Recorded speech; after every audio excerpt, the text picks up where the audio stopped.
सभी को मेरा नमस्कार। आज हम अष्टावक्र गीता के 11वें प्रकरण के 6ठे और 7वें सूत्र को समझने का प्रयास करेंगे।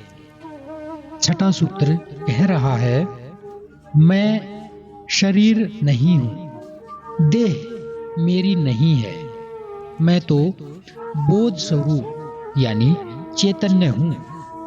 ऐसा जो निश्चय पूर्वक जानता है वह पुरुष कैवल्य को प्राप्त होकर किए और अनकिए क्रम का स्मरण नहीं करता। अष्टावक्र जी इस सूत्र के माध्यम से कह रहे हैं कि जो आत्मज्ञान को उपलब्ध हो गया वह स्वयं को निश्चय ही बोध स्वरूप चैतन्य आत्मा ही समझता है। उसका शरीर से संबंध विच्छेद हो जाता है। क्या कहा? उसका शरीर से संबंध विच्छेद हो जाता है, यानी इस शरीर के साथ उसका कोई विशेष लगाव नहीं रहता। वो फिर नहीं कहता कि ये मेरा है, वह कहता है यह शरीर मैं नहीं हूं, बल्कि मैं तो आत्मा हूं, मैं ब्रह्म हूं। और चूंकि आत्मा का कोई शरीर नहीं होता, इसीलिए वो ये कहने में सक्षम होता है कि यह जो शरीर मुझे मिला है यह शरीर मेरा नहीं है। और केवल ज्ञानी ही ऐसा निश्चय पूर्वक जानता है कि यह शरीर मेरा नहीं है, मैं केवल आत्मा हूं। और इसी कारण से वह कैवल्य को प्राप्त हो जाता है।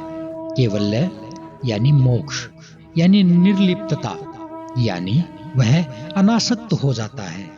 किसी प्रकार की उसके भीतर कोई भी आसक्ति संसार के प्रति शेष नहीं रहती।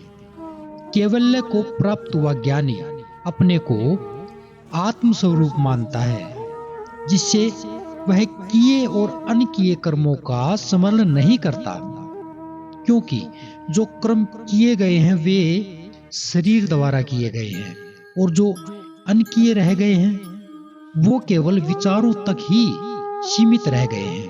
वे मन की सीमा में आते हैं। दोनों का आत्मा से कोई संबंध नहीं होने से वह उनका स्मरण नहीं करता। अगला सूत्र कह रहा है, ब्रह्म से लेकर तरण पर्यंत मैं ही हूं। ऐसा जो निश्चय पूर्वक जानता है वह निर्विकार, शुद्ध, शांत और प्राप्त अप्राप्त से निवृत्त यानी मुक्त होता है। क्या कहा? जो अज्ञानी होता है, जो नहीं जानता, वो शरीरों को देखता है, पदार्थों को देखता है, और इसीलिए उसके भीतर फिर भिन्नताएं प्रकट हो जाती हैं। वह हर चीज को, प्रकृति के एक एक कण को अलग अलग देखता है। किंतु जो ज्ञानी होता है वह इस संपूर्ण सृष्टि को एक मूल तत्व यानी ब्रह्म और आत्मा के रूप में देखता है। वह कहता है इस संपूर्ण सृष्टि का निर्माण ही एक तत्व यानी ब्रह्म तत्व से ही हुआ है, जिससे इस सृष्टि का अस्तित्व है। इसलिए उसे इस संपूर्ण सृष्टि में एकता दिखाई देती है, एक साम्य दिखाई देता है। साम्य यानी समानता।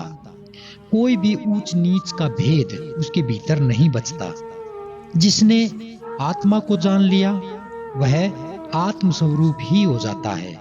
वह संपूर्ण सत्ता को अपनी ही सत्ता समझने लगता है। भिन्न भिन्न शरीरों और भिन्न भिन्न आत्माओं का अज्ञान समाप्त हो जाता है। अष्टावक्र जी यहाँ पे कह रहे हैं कि जिस ज्ञानी को ऐसा निश्चय हो जाता है कि मैं आत्मा हूँ और ब्रह्म से लेकर तरण पर्यंत मेरा ही यानी इस आत्मा का ही विस्तार है, और मैं एक और अद्वय हूँ। मैं एक और अद्वय हूँ। द्वय यानी दो, अद्वय यानी जो दो नहीं है। क्या कहा? मैं एक और अद्वय हूं, यानी जो बाहर है वो मेरे भीतर है और जो भीतर है वो बाहर है। इसमें कोई भिन्नता नहीं है, मैं एक हूँ। यह सृष्टि मेरी नहीं बल्कि मैं ही सृष्टि हूँ, मेरे से भिन्न कुछ है ही नहीं। ऐसा व्यक्ति ही निर्विकल्प हो जाता है, उसके पास दूसरा कोई विकल्प बचता ही नहीं। केवल ऐसा व्यक्ति ही शांत और शुद्ध हो जाता है, निखालिस स्वर्ण हो जाता है। निखालिस यानी विशुद्ध, जिसमें किसी प्रकार की कोई मिलावट नहीं रहती। जितनी विकृति, विजातीय अशुद्धता थी, सब दूर हो गई। अब ऐसा व्यक्ति प्राप्त से भी मोह नहीं करता और ना ही अप्राप्त की चिंता करता है। दोनों में सर्वदा वह मुक्त ही रहता है। ऐसा व्यक्ति ही कह सकता है कि सब कुछ मेरा है अथवा मेरा कुछ भी नहीं। यही ज्ञानी की स्थिति है, यही मुक्ति है।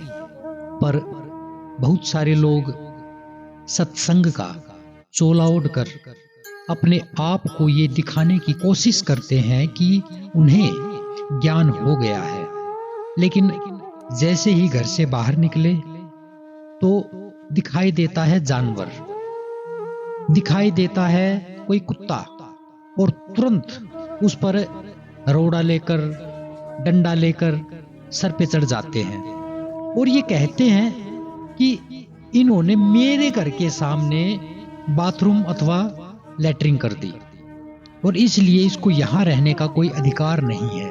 यह घर, यह आंगन मैंने बनाया है, मैं हूं इसका मालिक, और जो ये गंदगी इसने यहाँ पे डाली है इसको मैं बर्दाश्त नहीं कर सकता। पर ऊपर ऊपर से वो सत्संगी भी बने बैठे हैं, पर वो ये नहीं देख पाते कि उस पशु में इतनी चेतना है ही नहीं कि उसको ये भान हो जाए, ये पता चल जाए कि कहाँ उसको खाना है, कहाँ बैठना है और कहाँ पर उसे ये सब लैट्रिन वगैरह, पेशाब वगैरह करना है। वो नहीं जानता, इसलिए ही तो वो पशु है।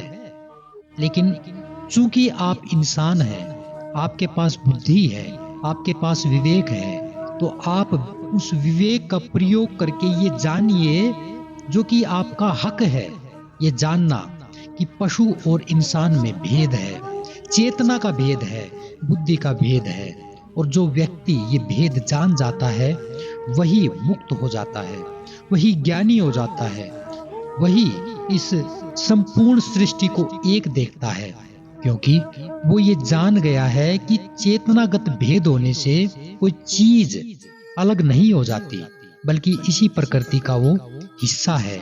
इसी प्रकृति में वो जी रहा है, पैदा भी कर रहा है, खा पी भी रहा है। इसलिए इंसान को उस जानवर के साथ या समूल प्रकृति के साथ कोई भेद नहीं करना चाहिए। अगर वो भेद करता है तो वह सर्वदा अज्ञानी और मूर्ख ही है। वो फिर ज्ञानी होने का स्वयं के साथ वो पाखंड न करे, प्रेम से भर जाए, अपने से भी और जो बाहर है उससे भी।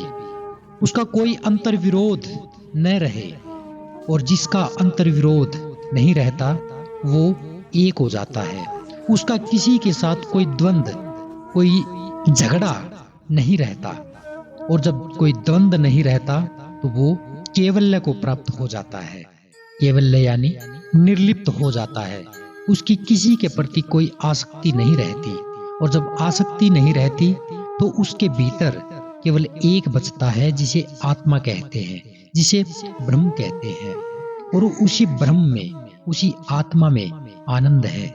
अगले अंतिम सूत्र में कल फिर मिलेंगे, तब तक के लिए नमस्कार।